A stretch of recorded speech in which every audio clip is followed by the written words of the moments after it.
Hey, this is Josh from Spin Magazine. We're here with Girli at South by Southwest. How are you?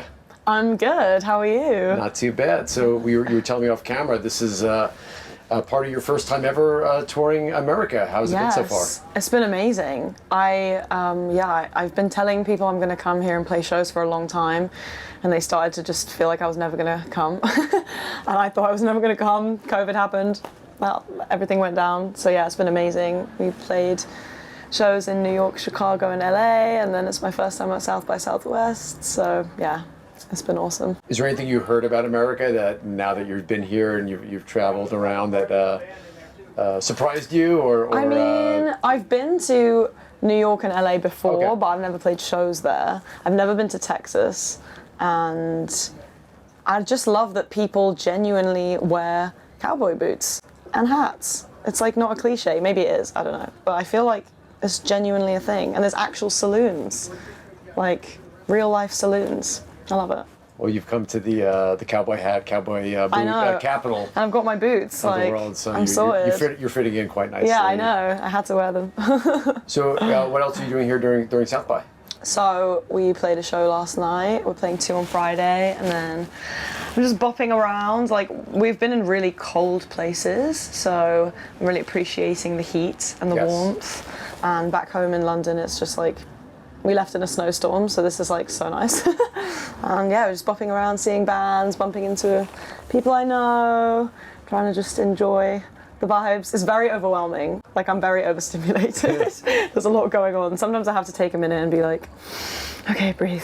But yeah, it's good.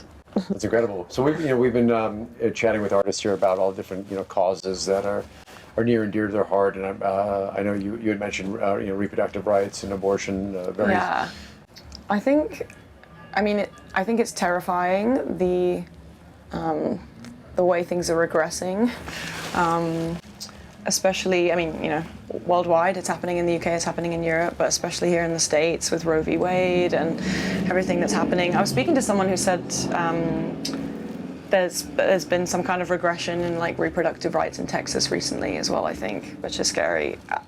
I think what it comes down to is that it's not about like the life of the fetus. It's literally like, it's about controlling people with a uterus. That's kind of what's happening here, and that's why it's really scary. And as someone who could get pregnant and would absolutely get an abortion, like it just feels like a violation. It feels like there's a war over bodies that are not legislators' bodies. It's not theirs to decide. Luckily, like in the UK, abortion is free and legal, but there's still issues with people protesting outside abortion clinics, with people aggravating people who decide to have abortions. There's still debates around it. I think protests, I think spreading awareness, but I think also, a big thing is that, okay, if in the meantime, changing legislation is difficult. And I think the kind of best thing we can do is raise money to help, people who do need abortions, travel to other states where they can get the healthcare they need, or provide, send people to places where that is available and give them the support they need if the state or the country is not going to support them in that way. Right. But I think, I think just conversation around it as well. It's really scary. It's really scary. Do you think the temperature on this is more like, I would have thought, for many years in America, with Roe v. Wade, might be a better situation here in America than in other places, but maybe not so much anymore. Do you see see it being now harder here in America for women than previously? You said regression. I feel like very true, right? It is a regression, yeah, and I think. I think it's terrifying. Like, it's 2023, and it feels like there's this real weird surge of like super extremist views coming back into the mainstream, which is scary. It's scary. It's terrifying, thinking about it. And I think it's happening worldwide. You see in Europe, there's a lot of far-right parties and ideologies coming back into power. which I think for me, being in my bubble of, I live in London, it's a very forward-thinking city. All of my friends and people I associate with, and like the music I make, all my fans are like super, progressive thinking, queer, like lots of women, lots of, like forward-thinking people, and I think it's easy to forget. And especially like I'm privileged in a lot of ways. I live in a city where I'm free to choose things about my body, and I'm free to be openly gay. I'm free to be make my music and not be censored.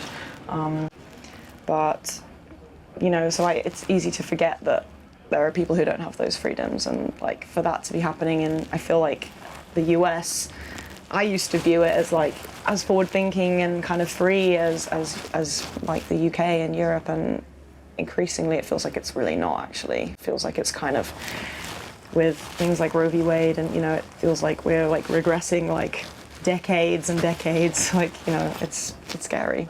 Absolutely. What advice would you give to some of your younger fans on how to get engaged and help these causes and sort of be on the right side of history?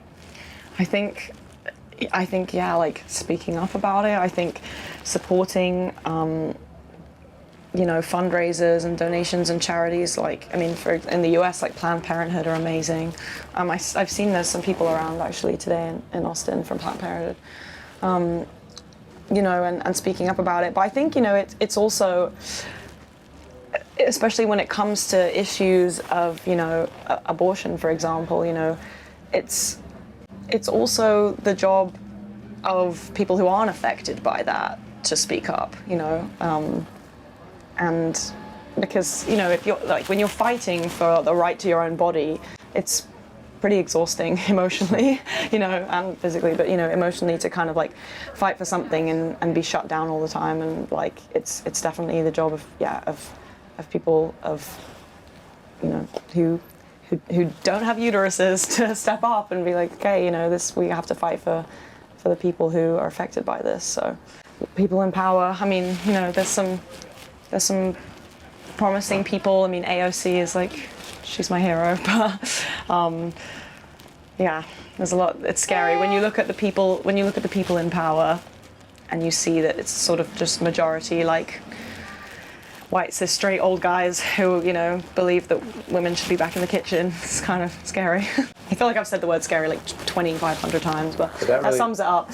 When you look at the anger towards AOC, it does. I look at it as you're all scared. Yeah, You're just scared of that lady, Right, because she's actually smarter than you. Yeah, and she's like threatening, this. Don't get into a Twitter fight. You're not going to win. Yeah, right. And she's amazing. She's amazing. Queen. Switching gears a bit, what can you tell us? I guess musically, what you have coming out next, and how fans could check out your stuff and enjoy your music. Yeah, well, after this US run of shows, going back, finishing up some music. There's some more songs coming out in the summer. And then, we're hopefully planning to come back here soon. This was like testing the waters. We just did a couple cities, but loads of fans were sort of commenting on the post, like, what about Seattle? What about, Minneapolis? What about? So I really want to come back and play more. And you can find me, Girli Music, on all the socials, and Girli on all the streaming sites and stuff. I wore a necklace that says my name just in case people don't know how to spell it, because it's Girli. So go check it out. Amazing. Well, I want to thank you so much for coming by and sharing with us today and being here. Really appreciate it. Thank you so much for having me.